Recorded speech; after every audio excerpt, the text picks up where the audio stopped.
Supreme court के आदेशों के बाद प्रदेश में हटाए गए पीटीआई अध्यापकों के बारे में सरकार सहानुभूति पूर्वक विचार करे।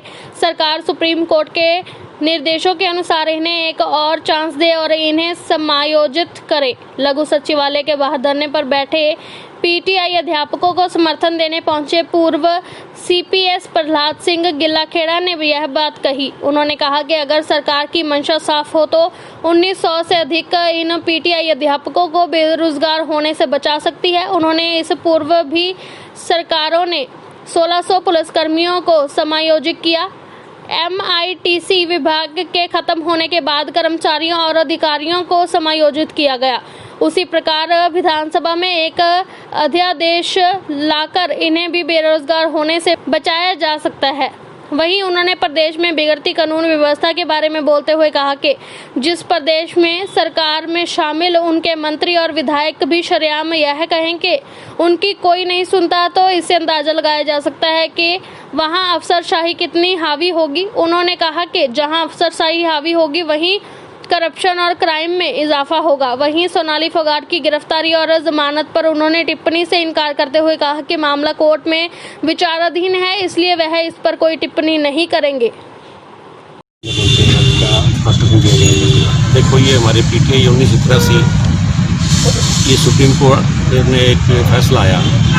सुप्रीम कोर्ट के फैसले में इनको हटा दिया गया, लेकिन सुप्रीम कोर्ट ने जो फैसला दिया था उसमें यह था कि लॉकडाउन खत्म होने के बाद 5 महीने के अंदर दोबारा इनकी परीक्षा लेके इनको सबको एक मौका और देना चाहिए और उसके बाद में जो है आप बंदी इनकी दोबारा करें, ये फैसला था। लेकिन लॉकडाउन तो हटा ही नहीं, उससे पहले सरकार ने इनको रिलीव कर दिया, तो ये जाती है। इसलिए आज मैं कांग्रेस पार्टी की तरफ से इनका समर्थन करने के लिए आया हूँ और सरकार से ये बेनती करने के लिए आया हूँ कि 10 साल हो गए इनको लगे हुए।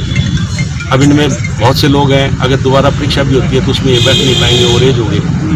बहुत सी ऐसी हमारी बहनें हैं जो विधवा होगी, इसके बाद में जो टीचर थी उनकी डेथ होगी, वो विधवा होगी, उनके परिवार को पालने वाला कोई नहीं है। तो एक सहानुभूति के तौर पर सरकार को सोच के एक अध्यादेश ला के कोई कानून बना के ये जो हमारे 1983 बहन भाई निकले, इनको किसी तरीके से रीएडजस्ट करने का काम सरकार करे, ये हम सरकार से करना चाहते हैं।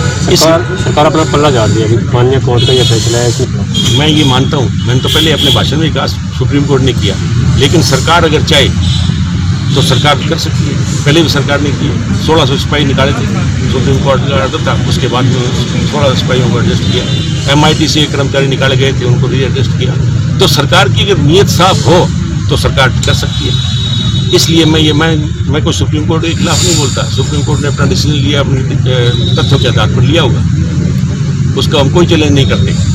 आदरणीय सुप्रीम कोर्ट के फैसले को कोई चैलेंज नहीं है, लेकिन फैसला आने के बाद में उसका आगे रास्ता निकालना सरकार का काम है।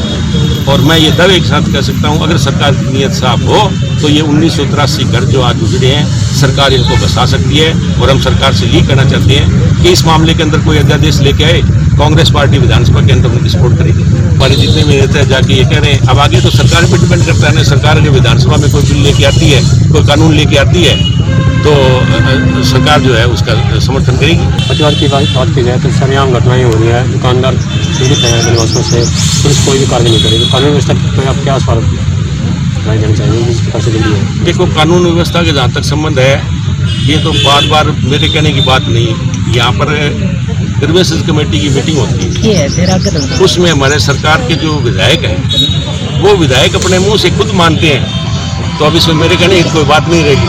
अब ग्रीवेंसेस कमेटी की मीटिंग में हेड करते हैं हमारे मंत्री, जो भी मंत्री इंचार्ज होते हैं, और वो रिप्रेजेंट करते हैं चीफ मिनिस्टर साहब को। और उनकी मौजूदगी में अगर लोकल सरकार की पार्टी के खुद के विधायक अगर ये माने कि हमारी कोई सुनता नहीं, करप्शन चरम सीमा के ऊपर है, अफसर हमारी सुनते नहीं है, अफसर जो ना सुनेंगे तो करप्शन भी बढ़ेगी और क्राइम भी बढ़ेगा, तो ये तो उनकी खुद की विपता है। तो अब मैं इसमें क्या सवाल करूँ? आप ये बात उनसे पूछो और खुद आप समझो।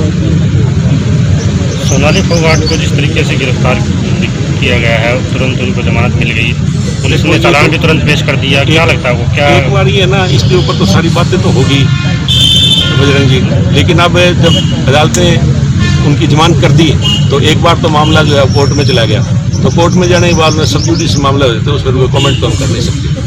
अगर आम नागरिक के साथ इस तरह होता है, ये जिस तरह धारा लगी थी तो जमानत नहीं होती, लेकिन अब जिस तरह ये आता है जमानत मिली है तो कहीं राजनीतिक पैसे मान सकते हैं।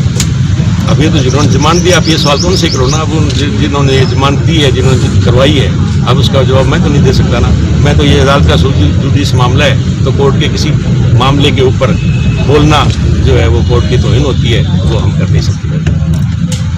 फतेहाबाद से सुनील कुमार की विशेष रिपोर्ट।